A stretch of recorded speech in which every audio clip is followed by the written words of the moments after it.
Hey y'all, Clint Smith with OptimalHealthProject.live, hashtag Keto Elite. Coming at you with the carnivore diet. You guys wanted a quick video on my experience and results from the 30 days of carnivore. Well, first off, so what is the carnivore diet? Well, it's basically you're just eating animal products, right? So by default, you're also kind of doing the ketogenic diet. Well, you are because you're not eating carbs. So you will be in a ketogenic state. And then also you're doing like a hybridized version of the elimination diet. So you're killing a lot of birds with one stone here. So it's definitely very beneficial if you want to give it a try. And if your body can kind of handle that transition. There's obviously different ways to go about doing it and getting started. But basically, the reason why I wanted to do it was my health, right? So in most of my adult life, I've been pretty heavy, almost pushed 300 pounds there 4 years ago or so.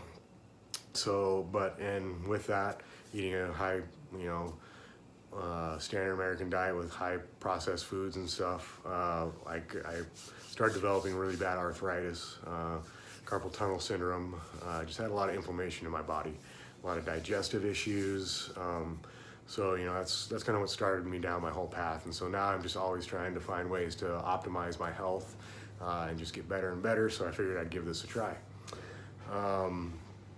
So basically, my results from it were I wasn't really trying to drop much weight, but since I've already been doing the ketogenic diet and eating pretty healthy, I don't really have like the water weight to lose when you start a new diet or anything like that, right? So I wasn't really expecting massive weight loss in the first month, but I actually did drop 10 pounds. I started in at 189, now 179. And I think that's just due to the fact that yes, I was eating keto, but you can also eat things that are not so nutritious doing keto, some processed things and whatnot, some different oils, vegetable oils or high polyunsaturated fats. So, just eliminating a lot of those are going to eliminate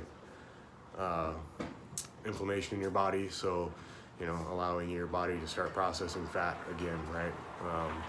So basically my day was, eating eggs, 4 eggs in the morning with, maybe a little sausage or bacon. And if I had leftover steak or salmon or something that needed to get eaten, I'd just throw that in there. My lunch, and this would sustain me for many hours.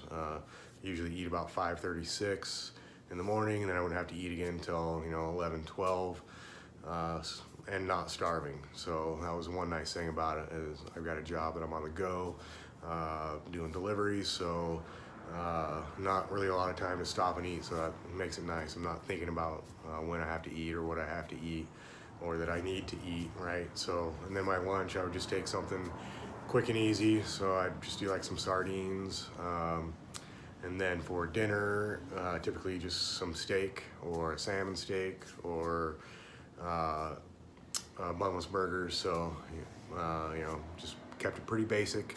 And then again, using those foods throughout the week. And then one thing I definitely highly recommend if you're gonna try this is getting in organ meats. The emphasis on doing carnivore properly is eating nose to tail, right? That way you're getting all your minerals, all your vitamins, all your micronutrients. So not my favorite thing in the world to eat, but liver.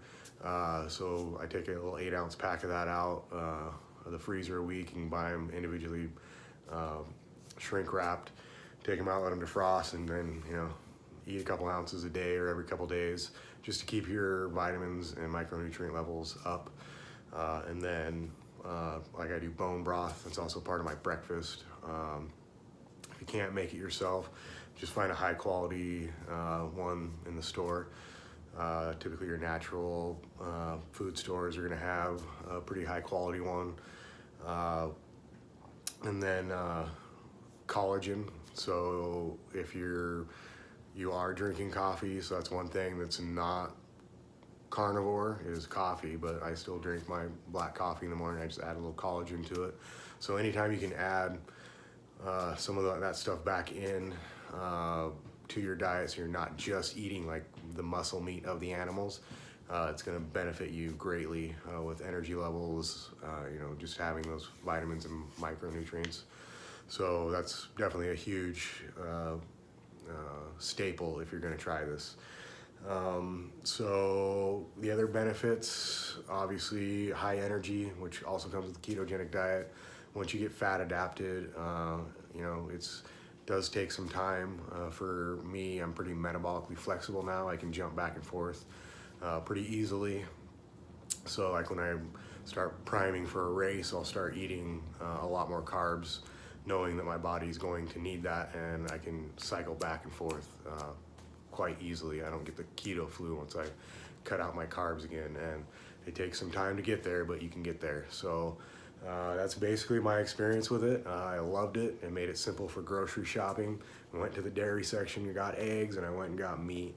I have always looked for the better, higher quality meats, grass-fed, grass-finished, but obviously that can get expensive, so I shop around and I kind of know, I've been doing it for a while now. I know my local stores and when things are going on sale, and doing the job I do. I actually have some relationships with local butchers and stuff that I get bones from.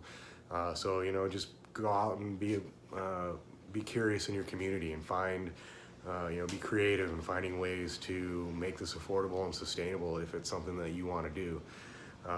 So I guess that's basically it. I absolutely loved it. I will probably continue eating very similar. So if keto's here, carnivore's here, I'm probably going to be, right over here.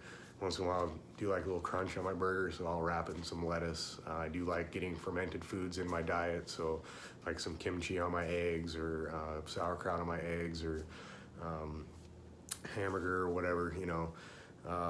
If it's got health benefits, I'm going to keep it. And by a process of an elimination, basically this being an elimination diet, anything that I add in now, I will know right away if it's something that has caused me problems in the past that I wasn't aware of, because I had all the other stuff that I was eating as well. So it's a great way to find what you're tolerant and intolerant to. So that's basically it, guys. If you have any questions or comments, leave them below.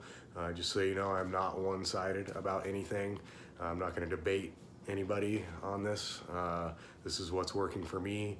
I feel everybody's a little bit different, so the most important thing is starting eliminating the sugars, the added sugars, eliminate processed foods from your diet, and just take baby steps doing it, right? I didn't get here by jumping from standard American diet to here, right? So take baby steps and just do what works for you. If it's not working for you, you're not going to stick to it, and that's the biggest thing, is find something that you can stick to, right?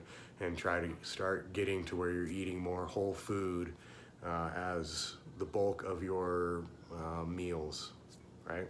So optimal health, that's what we're all about here. And I just want everyone who felt the way that I used to feel, just trapped, lost, alone, ashamed, that there is light at the end of the tunnel.